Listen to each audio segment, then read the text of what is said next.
আচ্ছা, কোনো লোক যদি কিছুটা অসুবিধায় পড়ে, কোনো ধরনের অসুস্থতার কারণে মাথা বা পেটে ব্যথা, তাদেরও কি রোজা থেকে অব্যাহতি দেওয়া হয়েছে?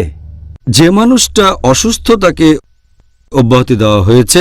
আল্লাহ পবিত্র কোরআনে বলেছেন সূরা বাকারা অধ্যায় নম্বর 2 আয়াত 185 যে যদি কেউ অসুস্থ থাকে অথবা ভ্রমণ করে তাহলে তাকে সেই সময়কার রোজাগুলো পরবর্তীতে রাখতে হবে। তবে তার মানে এই না যে কেউ যদি ভুগতে থাকে মাথা ব্যথায় অথবা পেট ব্যথায় অথবা কফে, সে রোজা রাখবে না। যদি কোনো ব্যক্তি অসুস্থ অবস্থায় রোজা রাখতে পারে, রোজা রাখা তার জন্য বাধ্যতামূলক। শুধুমাত্র তখন অব্যাহতি দেওয়া হয়েছে যদি অসুস্থতার কারণে তার রোজা কঠিন হয়ে যায়, অথবা রোজা রাখলে তার অসুস্থতা আরও বেড়ে যায়, অথবা স্বাস্থ্য খারাপ হয়ে যায়, অথবা অসুস্থতার কারণে যদি ওষুধ খাওয়া বাধ্যতামূলক হয়, তখন অব্যাহতি দেওয়া হয়েছে। এটা আমাদের ছোটখাটো কারণে বা ছোটখাটো অসুখে যেমন কফ বা সর্দি, মাথা ব্যথা বা পেট ব্যথা, তখন রোজা বাধ্যতামূলক। আল্লাহ সুবহানাহু ওয়া তাআলা অসুস্থ লোকদের রোজা থেকে অব্যাহতি দিয়েছেন, কারণ আল্লাহ তাআলা কারো উপর অতিরিক্ত বোঝা চাপাতে চান না। আল্লাহ পবিত্র কোরআনে বলেছেন, এটা আছে সূরা বাকারা অধ্যায় নম্বর 2 আয়াত নম্বর 195 যে তোমরা নিজের হাতে নিজেদের ধ্বংসে নিক্ষেপ করো না। আমি অসুস্থ আর যদি মনে করি রোজা রাখলে আমার ক্ষতি হতে পারে, স্বাস্থ্য খারাপ হয়ে যাবে, নিজেকে মেরে ফেলার মতোই, তাই আল্লাহ বলেছেন এটা নিষিদ্ধ। যদি আমি জানি যে রোজা রাখলে স্বাস্থ্য খারাপ হয়ে যাবে, তখন এটা হবে নিষিদ্ধ। একইভাবে আল্লাহ বলেছেন পবিত্র কোরআনে সূরা নিসা অধ্যায় নম্বর 4 আয়াত নম্বর 29 যে নিজেদেরকে হত্যা করো না, নিশ্চয় আল্লাহ সুবহানাহু ওয়া তাআলা পরম দয়ালু। তাহলে নিজের স্বাস্থ্যের ক্ষতি করা, নিজের কোনো ক্ষতি করা, এটা ইসলাম অনুযায়ী নিষিদ্ধ। এই অব্যাহতিটা দেওয়া হয়েছে সেই সব মানুষকে যাদের রোজা রাখা কষ্টকর অথবা যাদের স্বাস্থ্য খারাপ হয়ে যাবে, তবে ছোটখাটো অসুখে অব্যাহতি নেই। আচ্ছা, তাহলে অব্যাহতি পাবে তারা যারা গুরুতরভাবে অসুস্থ। এবারে আমাদের পরের প্রশ্ন, এটা হচ্ছে একজন বিকলাঙ্গ মানুষ নিয়ে। এই নিয়মটা কেন যে একজন বিকলাঙ্গ মানুষকে মিস করা রোজাগুলোর জন্য ক্ষতিপূরণ দিতে হবে? আল্লাহ পবিত্র কোরআনে বলেছেন সূরা বাকারা অধ্যায় নম্বর 2 আয়াত নম্বর 184 যে যদি রোজা রাখা কারোর জন্য কঠিন হয়ে যায়, সে রোজা রাখতে পারে অথবা ক্ষতিপূরণ দেবে। তার মানে কোনো গরিব বা অভাবগ্রস্তকে খাইয়ে দিতে হবে। এর কারণ হলো যদি কেউ বিকলাঙ্গ হয় অথবা স্থায়ীভাবে অসুস্থ হয়, এমন কোনো সম্ভাবনা নেই যে সুস্থ হয়ে সে তারপর আবার রোজা রাখতে পারবে। তাহলে সে পরে পূরণ করবে বা পরবর্তীতে মিস করা রোজাগুলো রাখবে, এই প্রশ্নটাই তখন আর আসবে না তার বেলায়। সেজন্য তাকে দিতে হবে ক্ষতিপূরণ। তখন সে কোনো গরিব লোককে খাইয়ে দেবে। যতগুলো রোজা সে মিস করবে, প্রত্যেক রোজার জন্য সে একজন গরিব লোককে খাইয়ে দেবে। ডক্টর জাকির, এবারের প্রশ্ন, কোন ধরনের বৃদ্ধ লোকদের রোজা থেকে অব্যাহতি দেওয়া হয়েছে? আল্লাহ পবিত্র কোরআনে বলেছেন সূরা বাকারা অধ্যায় নম্বর 2 আয়াত নম্বর 184 যে যদি রোজা রাখা কারোর জন্য কঠিন হয়ে যায়, সে রোজা রাখতে পারে অথবা ক্ষতিপূরণ দেবে, মানে গরিব লোককে খাইয়ে দেবে। যেসব বৃদ্ধ লোকদের রোজা থেকে অব্যাহতি দেওয়া হয়েছে তারা হচ্ছেন সেই লোক যাদের শরীর যদি রোজা রাখেন তাহলে খারাপ হয়ে যেতে পারে। যে লোকের বয়স অনেক বেশি হয়ে গেছে, এখানে বয়সটা নির্দিষ্ট কিছু না যে 60, 70 বা 80, 90, দেখতে হবে শারীরিক অবস্থা। বয়স হয়ে যাওয়ার কারণে যদি শারীরিক অবস্থা খারাপ থাকে তাহলে রোজা রাখা কঠিন হয়ে যায়, তখন রোজা রাখার পরিবর্তে গরিব লোককে খাইয়ে দিতে হবে। আর একটা হাদিস আমাদের প্রিয় নবী মুহাম্মদ সাল্লাল্লাহু আলাইহি ওয়াসাল্লামের সহিহ বুখারী খণ্ড নম্বর 6 হাদিস নাম্বার 4505 আমাদের প্রিয় নবী বলেছেন যে বয়স্ক পুরুষ এবং মহিলাদের রোজা রাখতে হবে না, তবে তারা প্রত্যেক রোজার জন্য একজন করে অভাবগ্রস্ত লোককে খাইয়ে দেবেন। এছাড়াও এরকম আরও হাদিস আছে, যেমন ধরেন সুনান আল দারাকুতনি হাদিস নাম্বার 208 বলা হয়েছে যদি কোনো লোক যাকে ক্ষতিপূরণ দিতে হবে সে কোনো গরিব লোককে খাইয়ে দেবে 1 মুদ গম। 1 মুদ মানে হচ্ছে 2 হাতের মুঠোয় যে পরিমাণ গম ধরে, এই পরিমাণে খাওয়ানো উচিত। আরও একটা হাদিস বলা হয়েছে আল দারাকুতনি 270 নম্বর হাদিস যে আনাস রাদিয়াল্লাহু আনহু তিনি যখন খুব বৃদ্ধ হয়ে গেলেন, রোজা রাখতে পারলেন না, তাই মাসের শেষের দিকে 30 জন গরিব লোককে ডেকে খেতে দিলেন, রুটি আর তার সাথে অন্যান্য খাবার। পুরো খাবার 30 জন লোককে, তার মানে যতগুলো রোজা মিস করবেন প্রত্যেকটার জন্য একজন গরিবকে খাওয়াতে হবে। এবার আপনার প্রশ্নটাতে আসি, যদি সেই বয়স্ক মানুষ হয়, মানসিকভাবে সুস্থ কিন্তু স্বাস্থ্যবান না, সেরকম ক্ষেত্রে গরিব লোককে খাইয়ে দেবে বা ক্ষতিপূরণ দেবে। আবার কোনো বয়স্ক লোক যদি মানসিক বিকারগ্রস্ত হয়ে থাকে, মানসিকভাবে সুস্থ না থাকে, তাহলে তাকে রোজা রাখতে হবে না, অব্যাহতি দেওয়া হয়েছে। গরিব মানুষকে খাইয়ে তার ক্ষতিপূরণও দিতে হবে না, কারণ সে তখন শিশুর মতো। আমাদের নবী বলেছেন, কথাটা আমি আগেও বলেছি, যে 3 ক্যাটাগরির মানুষের হিসেব লেখা হবে না।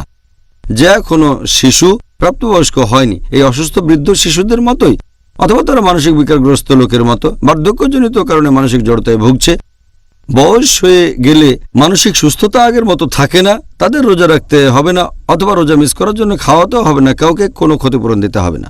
আচ্ছা, তাহলে এ ব্যাপারে উত্তরটা জানলাম। এখন যদি কেউ ভ্রমণ করে, তখন তার জন্য রোজা রাখাটা কি নিষিদ্ধ নাকি ঐচ্ছিক? আল্লাহ পবিত্র কোরআনে বলেছেন, সূরা বাকারা অধ্যায় নম্বর 2 আয়াত নম্বর 185, যে যদি তুমি অসুস্থ হও বা কোথাও ভ্রমণ করো, চাইলে সে সময় তোমরা তোমাদের রোজাগুলো রাখতে পারো।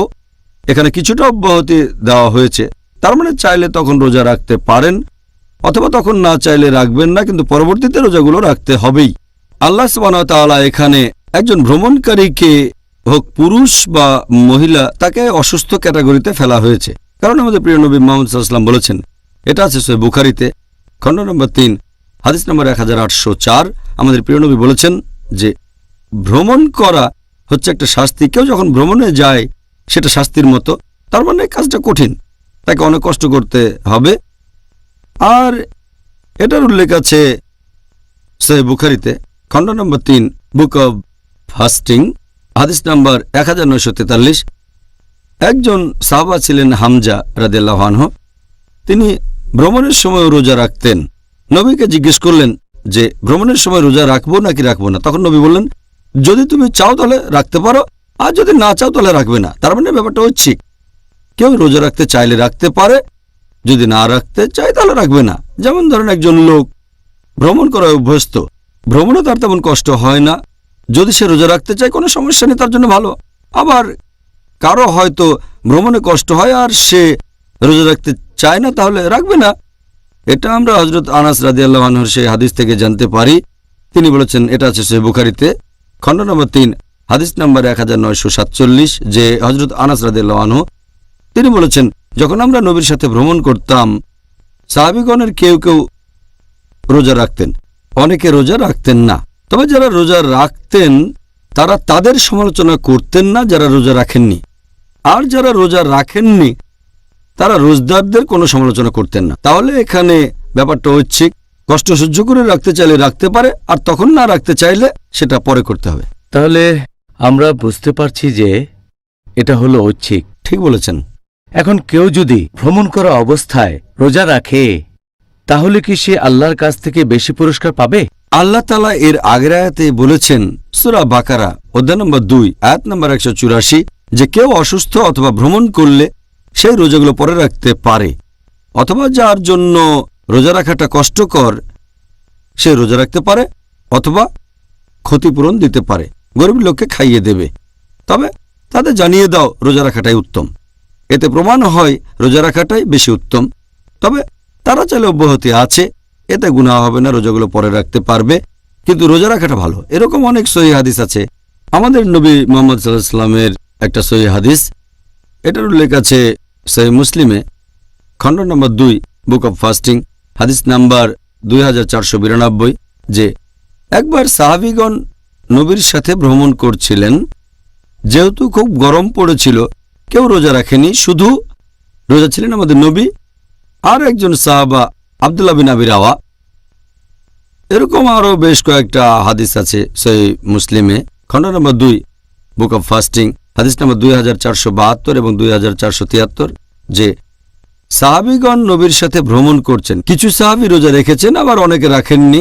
নবী যখন জানতে পারলেন সাহাবীগণের পক্ষে রোজা রাখাটা কঠিন হয়ে যাচ্ছে, তিনি রোজা তখন ভেঙে ফেললেন।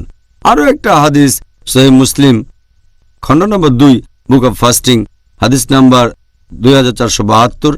একবার আমাদের নবী, সেটা ছিল মক্কা বিজয়ের বছর, সাহাবীগণের সাথে এক জায়গায় গেলেন। তিনি বুঝতে পারলেন যেসব সাহাবী রোজা রেখেছিলেন তাদের জন্য রোজা রাখাটা কষ্টকর হয়ে যাচ্ছে। তখন আমাদের নবী আসরের নামাজের সময় এক পাত্র পানি নিয়ে পান করলেন এবং রোজা ভেঙে ফেললেন। এতে করে আমাদের জন্য সহজ হয়ে গেল। এই হাদিস থেকে আমরা জানতে পারলাম যে নবী রোজা রাখতে চেয়েছিলেন, যদি তখন কঠিন না হতো তিনি রোজা ভেঙেছেন। কেন? কারণ সাহাবীগণের জন্য রোজা রাখা কষ্টকর হয়ে যাচ্ছিল। আমাদের নবী তার সাহাবীগণকে কোনো সংকটের ভিতরে ফেলতে চাননি, সেজন্য রোজা ভেঙেছেন। তবে এখান থেকে আমরা জানতে পারি রোজা রাখা ভালো যদি রাখতে পারেন, যদি না পারেন কোনো সমস্যা নেই, আপনি এই রোজাগুলো পরে রাখতে পারেন। এছাড়াও আমরা জানতে পারি যে রোজা রাখাটাই বেশি ভালো। কেন? কারণ যদি কেউ পরে রোজা রাখতে চায়, যে ভ্রমণ করছে, আল্লাহ না করুক যদি সে ভ্রমণ করতে গিয়ে কোনো কারণে মারা যায়, তাহলে তার এই কাজটা অসম্পূর্ণ থেকে যাবে, যে কাজটা ফরজ। তাই ভ্রমণ করার সময় যদি কেউ রোজা রাখতে পারে তাহলে তার জন্য রোজাই বেশি ভালো। আর এছাড়াও যখন ভ্রমণ করবেন এই পবিত্র রমজান মাসে, দেখবেন আশেপাশের লোকজনও রোজা রেখেছেন। এভাবে দেখলে ব্যাপারটা বেশ সোজা। যখন বাড়ি ফিরে আসবেন রমজান মাস শেষ হয়ে গেলে, যদি একা রোজা রাখতে চান আর অন্য কেউ না রাখে, তখন এটা বেশ কঠিন কঠিন লাগে। তাহলে এটা একটা অন্যতম কারণ যে ভ্রমণ করার সময় যদি কষ্ট সহ্য করে রোজা রাখতে পারেন তাহলে ভালো, সওয়াবও পাবেন বেশি। অসাধারণ। ডক্টর জাকির, যে লোক জিহাদ করছে তাকে রোজা থেকে অব্যাহতি দেওয়া হয়েছে কেন? যখন কোনো লোক জিহাদে অংশগ্রহণ করছে, রোজা রাখলে তো সে দুর্বল হয়ে পড়বে, সে তখন ভালোভাবে যুদ্ধ করতে পারবে না, যেটা সে করছে আল্লাহ সুবহানাহু ওয়া তাআলার খাতিরে। এজন্য আমাদের প্রিয় নবী বলেছেন, এটা আছে সহিহ মুসলিমে খণ্ড নম্বর 2 অধ্যায় নম্বর 420 বুক অব ফাস্টিং হাদিস নম্বর 2486, যে একবার নবী মুহাম্মদ সাল্লাল্লাহু আলাইহি ওয়াসাল্লাম জিহাদের জন্য রওনা হচ্ছেন। তখন সাহাবীগণকে বললেন, শত্রুর মুখোমুখি হতে যাচ্ছি, রোজা না রাখলে শরীরে শক্তি পাবো, রোজা ভেঙে ফেলো। এই কথা শোনার পর কিছু সাহাবী তখনই তাদের রোজা ভেঙে ফেললেন, আবার অনেকে তারপর রোজা রাখলেন। এরপরে যখন থামলেন তখন নবী বললেন, রোজা রাখলে তোমরা দুর্বল হয়ে পড়বে, রোজা না রাখলে শরীরে শক্তি পাবে, তাই রোজা ভেঙে ফেলো। আমি আদেশ দিচ্ছি, রোজা ভেঙে ফেলো। তখন সবাই রোজা ভেঙে ফেললেন। রোজা না রাখলে শরীরে বল ফিরে পাবো আর আমরা আল্লাহ তাআলার খাতিরে লড়াই করতে পারবো আরো ভালোভাবে, তাহলে জেতার সম্ভাবনা বেশি থাকবে ইনশাআল্লাহ। আচ্ছা, সুন্দর বলেছেন ডক্টর জাকির। আমরা পিস টিভির দর্শকদের কাছ থেকে হাজার হাজার চিঠি পেয়েছি পবিত্র রমজানের উপর, আর আজকের টপিকের উপরও কখন রোজা রাখা বাধ্যতামূলক আর অব্যাহতি আছে। এখন আমরা দর্শকদের প্রশ্নগুলো নিয়ে আলোচনা করব। প্রথম প্রশ্ন এটা করেছেন একজন দর্শক, আর তিনি প্রশ্ন করেছেন, একজন লোক অন্য কোনো শহরে একটানা কতদিন থাকলে, সর্বোচ্চ কতদিন থাকলে তাকে ভ্রমণকারী বলা হবে আর রোজা থেকে অব্যাহতি পাবে? এখানে তিনি একটা উদাহরণও দিয়েছেন যে মনে করেন সে একজন ছাত্র, বিদেশে গেছে পড়াশোনা করতে, হয়তো 2 মাস, সে কি রমজান মাসে রোজা থেকে অব্যাহতি পাবে? বেশিরভাগ বিশেষজ্ঞ এ ব্যাপারে বলেন যে নামাজ পড়ার ক্ষেত্রে যে নিয়মটা, যখন কোনো লোক ভ্রমণ করছে, এ ব্যাপারে হাদিসটা আগেও বলেছি যে আমাদের প্রিয় নবী মুহাম্মদ সাল্লাল্লাহু আলাইহি ওয়াসাল্লাম বলেছেন, এটা আছে সুনান ইবনে মাজাহ হাদিস নাম্বার 1667। আমাদের প্রিয় নবী বলেছেন যে আল্লাহ তাআলা তাদেরকে অব্যাহতি দিয়েছেন রোজা রাখা থেকে এবং নামাজের অর্ধেক থেকে যারা ভ্রমণ করছে, আর মহিলাদের রোজা থেকে অব্যাহতি দিয়েছেন যখন গর্ভবতী ইত্যাদি। একজন ভ্রমণকারীর নামাজের ক্ষেত্রে যে নিয়ম, রোজা রাখার ক্ষেত্রেও একরকম একটা নিয়ম আছে। এখন বেশিরভাগ ফুকাহা, বেশিরভাগ বিশেষজ্ঞের যদিও মতভেদ আছে, তবে নামাজের ক্ষেত্রে তারা বলেন যে একজন লোক তার নিজের শহর ছেড়ে অন্য শহরে ম্যাক্সিমাম যতদিন থাকলে ভ্রমণকারী বলা হতে পারে সেটা হলো 4 দিন। বেশিরভাগ বিশেষজ্ঞ রোজার ক্ষেত্রেও এই নিয়মটা মানেন যে নিজের শহর ছেড়ে অন্য শহরে ম্যাক্সিমাম যতদিন থাকলে ভ্রমণকারী বলা হবে সেটা 4 দিন।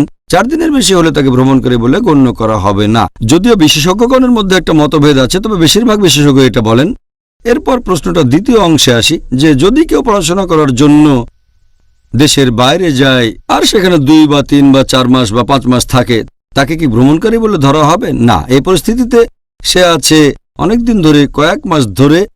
এখানে যদি রোজার কথা বলতে হয়, তাকে রোজা রাখতে হবে। রমজান মাসে রোজা রাখা তাদের জন্য বাধ্যতামূলক।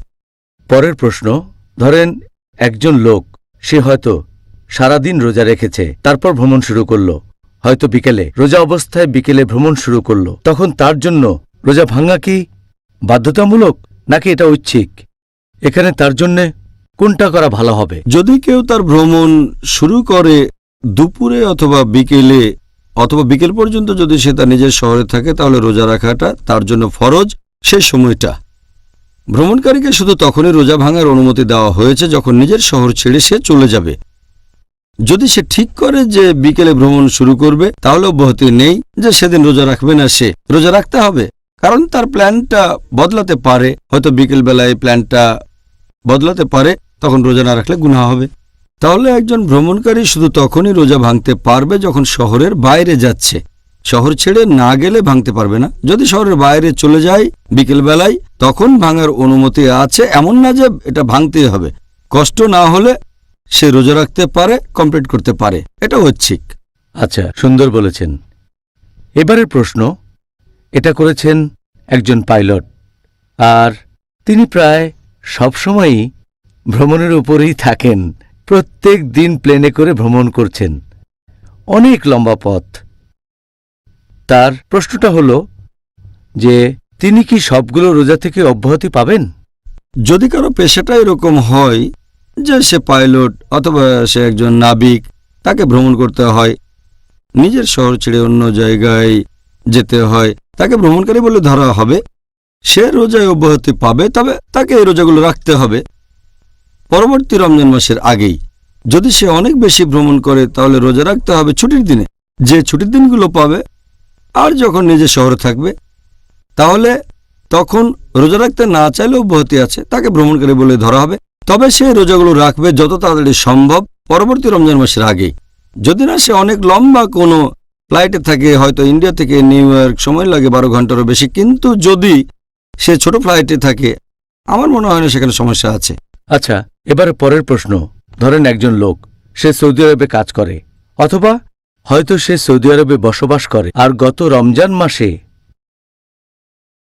সে রোজা রাখা শুরু করেছে সৌদি আরবে। গত বছর সৌদি আরবে রোজা শুরু হয়েছে 2 দিন আগে, ভারতের চাইতে। লোকটার নিজের দেশ ভারত, সে নিজের দেশে আসলো, আর যখন এসে পৌঁছালো, সে অলরেডি সৌদি আরবে 2 দিন রোজা রেখেছে।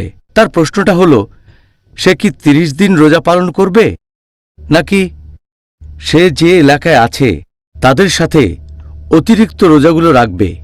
এখন সে কি ভারতের সময়টা ধরবে নাকি সৌদি আরবের সময়টা ধরবে তার রোজাগুলো পূরণ করার জন্য? আমাদের নবী মুহাম্মদ সাল্লাল্লাহু আলাইহি ওয়াসাল্লামের হাদিস অনুযায়ী, এই সহিহ হাদিসটার উল্লেখ আছে তিরমিজিতে, বুক অব ফাস্টিং, হাদিস নাম্বার 697।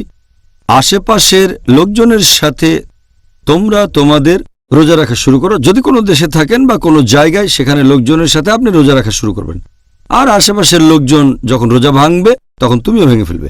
যদি সৌদি আরবে থাকেন, তাহলে রোজা রাখবেন সৌদি আরবের লোকজনের সাথে। যদি রমজান মাসের মাঝামাঝি তিনি তার নিজ দেশ ভারতে ফিরে যান, তাহলে ততদিন রোজা রাখবেন যতদিন আশেপাশের লোক রোজা আছে। আর আমি জানি এসব ক্ষেত্রে বেশ কয়েকদিনের পার্থক্য থাকে। যদি রোজা শুরু হয় 2-1 দিন আগে, তাহলে আসলেন ভারতে, ততদিনে আপনি 30টা রোজা রেখেছেন, তখনও হয়তো ভারতে 1টা বা 2টো রোজা বাকি আছে। তারপরও আপনাকে রোজা রাখতে হবে ভারতের লোকজনের সাথে, যদিও তখন সেটা 30 দিনের বেশি হয়, তবে সেটা হতে পারে 31 বা 32 দিন। আর হাদিসটা বলছে আশেপাশের লোকজনের সাথে তোমরা তোমাদের রোজা রাখো, আর আশেপাশের লোকজন যখন রোজা ভাঙবে তখন রোজা ভেঙে ফেলো। কিন্তু যদি ব্যাপারটা উল্টে যায়, হয়তো আছে ভারতে 2 দিন পরে আবার সৌদি আরবে আসলো, তাহলে হয়তো রোজা রেখেছে 28 দিন। এই ক্ষেত্রে শুরু করেছে ভারতের লোকজনের সাথে, শেষ করবে সৌদি আরবের লোকজনের সাথে। আর ঈদের দিন সে রোজা রাখতে পারবে না, কারণ এটা হারাম। কিন্তু পরে তাকে রোজা রাখতে হবে অন্তত 1টা দিন, কারণ রমজান মাস হয় কমপক্ষে 29 দিন। সেজন্য তাকে অতিরিক্ত 1 বা 2 দিন রোজা রাখতে হতে পারে, যাতে করে সে পূরণ করতে পারে 29 বা 30 দিন। এতে করে মনে হবে না সে কম রোজা রেখেছে, 29টার চেয়ে কম। এবারের প্রশ্ন এটা করেছেন একজন ইঞ্জিনিয়ারিংয়ের ফাইনাল ইয়ারের ছাত্র। তার ফাইনাল ইয়ারের যে পরীক্ষাগুলো সেগুলো হবে সব রমজান মাসে। আমার মনে হয় উনি গত বছরের রমজানের কথা বলছেন। তার বাবা আর মা তাকে উপদেশ দিয়েছে যে রমজান মাসে তার রোজা রাখার দরকার নেই, কারণ এতে তার পরীক্ষা খারাপ হতে পারে। এখন এই কারণে কি কাউকে রোজা থেকে অব্যাহতি দেওয়া হয়েছে? যদি কেউ রোজা না রাখতে চায় শুধুমাত্র পরীক্ষার কারণে, এটা কোনো যথার্থ কারণ না। হতে পারে সেটা হয়তো ফাইনাল এক্সাম, আর হয়তো তার বাবা মা তাকে বলছে যে রোজা রেখো না, কারণ যদি রোজা রাখো তাহলে হয়তো তোমার মনোযোগ কমে যাবে, রেজাল্ট খুব একটা ভালো হবে না। যদি বাবা মা জোরাজোরিও করেন, এ ধরনের ক্ষেত্রে সেই সন্তান, ছেলে অথবা মেয়ের উচিত বাবা মার কথা না শোনা। কারণ বাবা মা যদি কিছু করতে বলে আর সেটা যদি আল্লাহ এবং রাসূলের শিক্ষার বিরুদ্ধে যায়, শুধুমাত্র এমন ক্ষেত্রে বাবা মাকে অমান্য করা যাবে। আল্লাহ পবিত্র কোরআনে বলেছেন সূরা আনকাবুত অধ্যায় 29 আয়াত 8, এছাড়াও আছে সূরা লুকমান অধ্যায় নম্বর 31 আয়াত 15, যে যদি তোমার বাবা মা জোর করে বা সংগ্রাম করে, জিহাদ করে যে তুমি আল্লাহ তাআলার পাশাপাশি অন্য কারো ইবাদত করবে, তাদের কথা মেনো না, তারপরও তাদের সাথে সৎভাবে বিশুদ্ধ চিত্তে বসবাস করো। কোরআন আমাদের অনুমতি দিয়েছে, কারণ এটা কোনো আইনসম্মত কারণ না যে যেহেতু তাকে পরীক্ষা দিতে হবে তাই রোজা রাখা লাগবে না যাতে ভালো নম্বর পেতে পারে। আখেরাতে ভালো নম্বর পাওয়া, ফরজ কাজ পালন করা বেশি গুরুত্বপূর্ণ। সেজন্য এটা কোনো যথার্থ কারণ নয়। পরীক্ষা থাকলেও রোজা রাখতে হবে, আর ইনশাআল্লাহ আল্লাহ তাকে সাহায্য করবেন, সে হয়তো পরীক্ষায় ভালো নম্বর পাবে। অন্য কারো সাহায্যের চেয়ে আল্লাহর সাহায্য বেশি গুরুত্বপূর্ণ। আল্লাহ পবিত্র কোরআনে বলেছেন সূরা আল ইমরান অধ্যায় নম্বর 3 আয়াত নম্বর 160, আল্লাহ সাহায্য করলে কেউ তোমাদের সাথে জিততে পারবে না, আল্লাহ সাহায্য না করলে এমন কে আছে যে তোমাদের সাহায্য করবে। তাই মুমিনগণ আল্লাহ তাআলার উপরই নির্ভর করুক। আর আমার উপদেশ হচ্ছে সামনে পরীক্ষা থাকলেও রোজা রাখবেন, ইনশাআল্লাহ মনোযোগ আরো বাড়বে, পরীক্ষায় ভালো নম্বর পাবেন ইনশাআল্লাহ। আল্লাহর উপর আরো বেশি ভরসা করবেন, এটাই হলো উত্তর। সুন্দর। পরের প্রশ্ন এটাও ভ্রমণ সম্পর্কে। ভ্রমণকারীর রোজা মিনিমাম কতখানি দূরত্ব অতিক্রম করলে ভ্রমণকারী রোজা থেকে অব্যাহতি পাবেন? এর উত্তরও হবে নামাজের সেই উত্তরের মতো। কত দূরে গেলে তাকে ভ্রমণকারী বলা যেতে পারে, যাতে করে কাসার করতে পারে, অর্থাৎ নামাজ ছোট করবে। রোজার ক্ষেত্রেও একই নিয়ম, যদিও এই ব্যাপারে মতভেদ আছে, তবে বেশিরভাগ বিশেষজ্ঞ বলেন এটা হচ্ছে 16 ফারসাক। 1 ফারসাক মানে 3 মাইল। তার মানে যদি কেউ 48 মাইলের বেশি ভ্রমণ করে অথবা ভ্রমণ করে 80 কিলোমিটারের বেশি, তাকে ভ্রমণকারী বলে ধরা হবে। তবে কিছু বিশেষজ্ঞ বলেন এটা হচ্ছে 83 বা 84 কিলোমিটার। তাই অনেকে বলে কেউ 80 বা 84 কিলোমিটারের বেশি পথ গেলে তাকে ভ্রমণকারী বলে ধরা হবে। তবে মূল ব্যাপারটা হচ্ছে সে তখন তার নিজের শহরে থাকবে না। কিছু শহর আছে যেগুলো অনেক বড়, শহরের এক মাথা থেকে আরেক মাথায় হয়তো 84 কিলোমিটারের বেশি হবে। এরকম হলেও ভ্রমণকারী বলে ধরা হবে না, সে থাকবে অন্য কোনো শহরে। তাহলে ডক্টর জাকির, আমরা আজকের অনুষ্ঠানের শেষ পর্যায়ে চলে এসেছি, আর আলহামদুলিল্লাহ আমরা আজকে বেশ কিছু দর্শকের প্রশ্নের উত্তর দিতে পেরেছি। আপনি আজকে খুব সুন্দরভাবে আর সঠিকভাবে এই উত্তরগুলো আমাদের সামনে তুলে ধরেছেন, আলহামদুলিল্লাহ। ভাই ও বোনেরা, আশা করি আজকের টপিকের উপর ডক্টর জাকিরের বলা উত্তরগুলো শুনে আপনারা দারুণভাবে উপকৃত হয়েছেন। আর আগামীকাল আপনাদের সাথে আবারও দেখা হবে একই সময়ে। সেদিন আমাদের আলোচনার টপিক হবে যেসব কাজ করলে রোজা ভেঙে যায় বা রোজা অবস্থায় যেসব কাজ করা আমাদের নিষিদ্ধ। দেখা হবে আগামীকাল। আসসালামু আলাইকুম ওয়া রাহমাতুল্লাহি ওয়া বারাকাতুহু।